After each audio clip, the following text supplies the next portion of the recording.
গুলি করে হত্যা বা হত্যা চেষ্টার ঘটনার রহস্য উদ্ঘাটনে অস্ত্র উদ্ধার খুবই গুরুত্বপূর্ণ। শরীফ ওসমান বিন হাদিকে যে অস্ত্র দিয়ে গুলি করা হয়েছে তা উদ্ধারের অগ্রগতি কতটুকু, আর এই ঘটনায় করা মামলায় যে মূল অভিযুক্ত তার বাবা মাকেও গ্রেপ্তার করেছে র্যাব, কিন্তু কেন? এসব বিষয়েই জানবো প্রথম আলোর অপরাধ বিষয়ক প্রতিবেদক নুরুল আমিনের কাছে। সঙ্গে আছি আমি আব্দুল্লাল হুসাইন।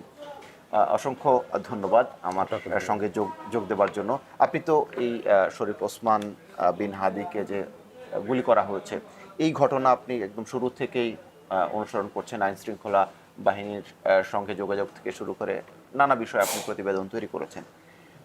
এই যে যে অস্ত্রটি ব্যবহার করা হয়েছিল শরীফ ওসমান বিন হাদিকে গুলি করার জন্য, এই অস্ত্র উদ্ধারের আসলে সর্বশেষ অগ্রগতি কি? হ্যাঁ, ধন্যবাদ তোমাকে। যে কোনো হত্যা বা হত্যার চেষ্টার ঘটনার মোটিভ উদ্ঘাটনে অস্ত্র উদ্ধার খুবই গুরুত্বপূর্ণ। তো গতকাল র্যাব নরসিংদীতে প্রায় 48 ঘন্টার একটা অভিযান চালিয়ে এই ঘটনার ব্যবহৃত হয়েছে এরকম সন্দেহেই 2টা অস্ত্র এবং 41 রাউন্ড গুলি উদ্ধার করেছে।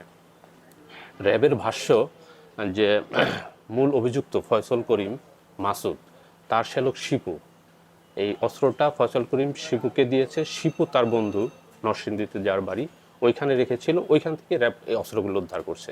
এখন এই অস্ত্র ওসমান হাদির উপরে গুলির ঘটনায় ব্যবহৃত হয়েছে কিনা সেটা ব্যালিস্টিক পরীক্ষার মাধ্যমে সেটা নিশ্চিত হওয়া যাবে। আর এই ঘটনায় তার বাবা মাকেও ইতিমধ্যে গ্রেপ্তার করা হয়েছে। বাবা মাকে কেন গ্রেপ্তার করা হলো এটা একটা বড় কোশ্চেন। সেটার বিষয়ে ব্যাখ্যাটা এরকম, আইন শৃঙ্খলা বাহিনীর সদস্যদের ওসমান হাদিকে গুলি করে যখন ফয়সাল তার বোনের বাসায় যায় আগারগাঁতে, তখন এই গুলি ঘটনায় যে মোটরসাইকেল ব্যবহৃত হয়েছে ওই মোটরসাইকেলে একটা ভুয়া নেম প্লেট ব্যবহার করা হয়।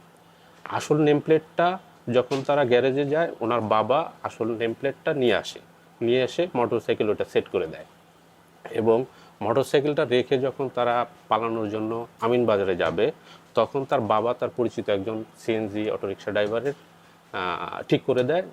ওই অটোরিকশা করে তারা যায়, আমিন বাজার যায়।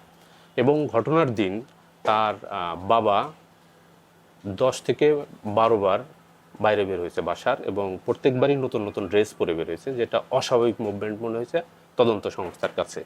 এর বাইরে ওই বাসার সিসিটিভি ফুটেজে যেটা আসছে সেটা হলো এই ফয়সালের দিয়ে একটা ব্যাগ তার মা উপরে গিয়ে মানে উপরে নিয়ে যেতে দেখা গেছে। এইটা হলো তার মা বাবাকে গ্রেপ্তার করার একটা কারণ।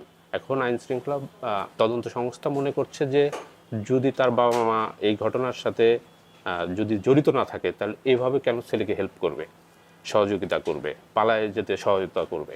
এই কারণে তাদের জিজ্ঞাসাবাদ করে তারা ভাবতেছে যে এই ঘটনার নেপথ্যের কারণ কিছুটা হলেও জানতে পারবে। কারণ ফয়সাল করিম এবং আলমগীর শেখ ইতিমধ্যে ভারতে পালিয়ে গেছে বলে তদন্ত সংশ্লিষ্ট সূত্রগুলো নিশ্চিত করেছে।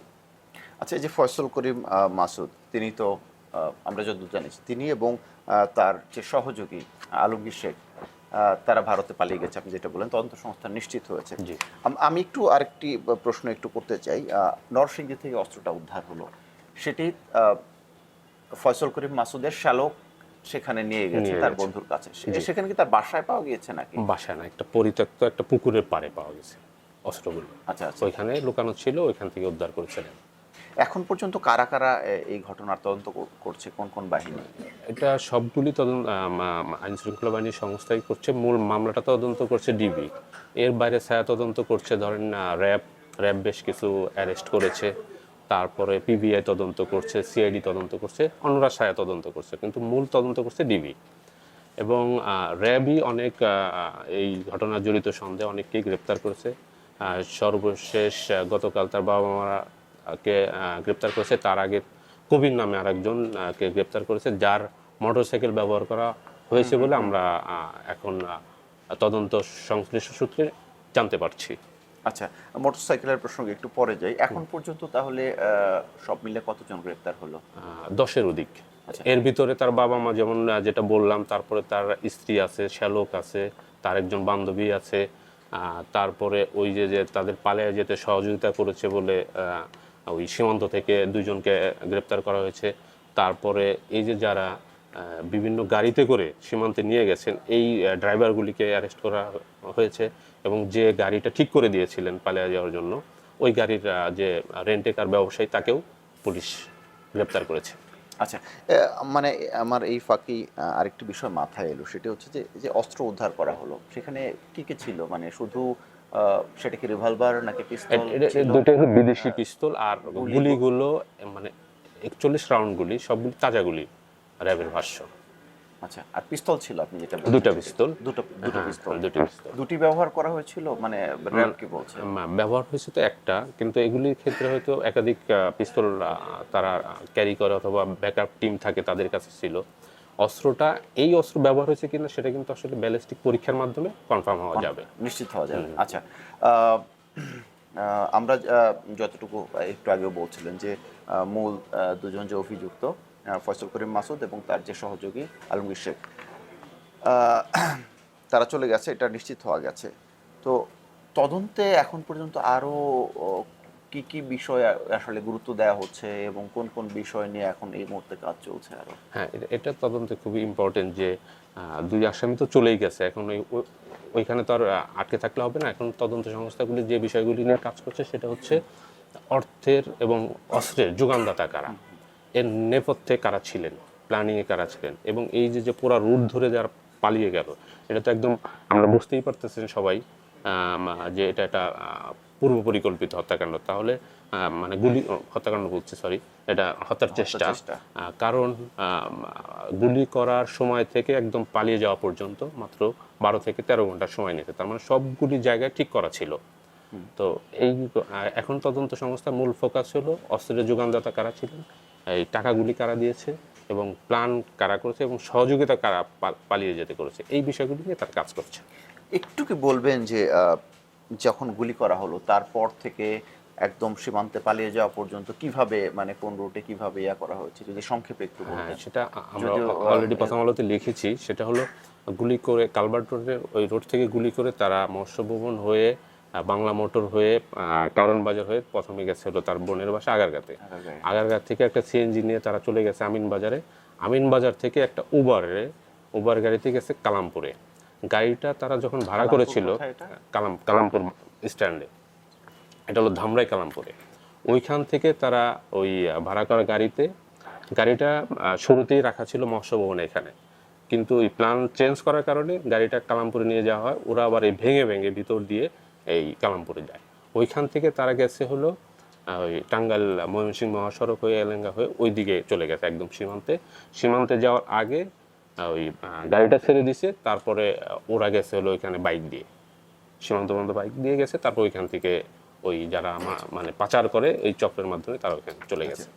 এই যে শুরুর দিকে র্যাব যে মোটরসাইকেলটা ব্যবহৃত হয়েছিল বলে ধারণা করা হচ্ছিল, সেই মোটরসাইকেলের যিনি মালিক, যার নামে রেজিস্ট্রেশন, তাকে গ্রেপ্তার করা হয়েছে র্যাব, তেমনটা বলছিল, এবং তাকে রিমান্ডেও নেওয়া হয়েছে আব্দুল হান্নান। তার ঘটনাটা কি, মানে এখন পর্যন্ত কি বেরিয়ে আসলো? আচ্ছা, এই তদন্তে মানে বলতে গেলে এটা একটা আসলে ভুল আটক বা গ্রেপ্তার। কারণ হলো যে মোটরসাইকেলটা ব্যবহার করা হয়েছে সেটা হলো হর্নেট মোটরসাইকেল, এবং এটার লাস্টে রেজিস্ট্রেশন নাম্বার হলো 76। আর হান্নান যে মোটরসাইকেলটার মানে রেজিস্ট্রেশন করা ছিল তার নামে, সেটা হর্নেট গাড়ি না, সেটা হলো জিক্সার গাড়ি, এবং সেটার লাস্টে ছিল হলো 75। এইটা হয়তো যে সিসি ক্যামেরার মানে খুব ক্লোজ হয়তো ঝাপসার কারণে হয়তো এটা হয়েছে, কিন্তু এটা একটা ভুল অ্যারেস্ট হয়েছে। এটা তদন্ত সংস্থা অলরেডি বুঝতে পেরেছে যে এটা এই ব্যক্তি সেই ব্যক্তি নয়। অলরেডি তারা আইনের মাধ্যমে হান্নানকে কিভাবে রিলিজ করা যায় সেটা ভাবছে। আচ্ছা আচ্ছা, তো এখন পর্যন্ত সব মিলিয়ে এই অগ্রগতি। হাদির এখন বর্তমান অবস্থা কি? তাকে তো সিঙ্গাপুর নেওয়া হয়েছে, তার শারীরিক অবস্থা কি? আমরা যতটুকু তার ওই ফেসবুক ভেরিফাইড পেজের মাধ্যমে যতটুকু জানতে পেরেছি যে সিঙ্গাপুরে তিনি চিকিৎসাধীন আছে। ওইখানে নেওয়ার পরে তার অবস্থা কিছুটা খারাপ হয়েছিল, পরে আবার স্থিতিশীল অবস্থা হয়েছে, এবং তার একটা খুব জরুরি একটা অপারেশন দরকার, কিন্তু শারীরিক কন্ডিশনের কারণে অপারেশনটা আসলে করা যাচ্ছে না। এতটুকুই সর্বশেষ তথ্য জানা গেছে। অসংখ্য ধন্যবাদ আপনাকে। আপনার কাছে হয়তো বা পরবর্তীতে আমরা আরও আসবো, এর বিশদ তদন্ত এবং তার তদন্তে কী কী বেরিয়ে আসলো সেসব বিষয়ে আপনার পরবর্তী দিনগুলোতে আপনার কাছ থেকে জানবো। দর্শক, শরীফ ওসমান বিন হাদিকে গুলির ঘটনায় যে অস্ত্র ব্যবহার করা হয়েছিল সেটি উদ্ধার করা হয়েছে বলে দাবি করছে তদন্ত সংস্থাগুলো। এবং একই সঙ্গে যে মূল অভিযুক্ত ফয়সল করিম মাসুদ, তার বাবা মাকেও গ্রেপ্তার করেছে এবং জিজ্ঞাসাবাদ চলছে। তো এরকম অপরাধ রাজনীতির নানা বিষয়ের সংবাদ এবং বিশ্লেষণ নিয়ে প্রতিনিয়তই আপনাদের সামনে হাজির হব। আমাদের সঙ্গেই থাকুন ভালোর সাথে, আলোর পথে।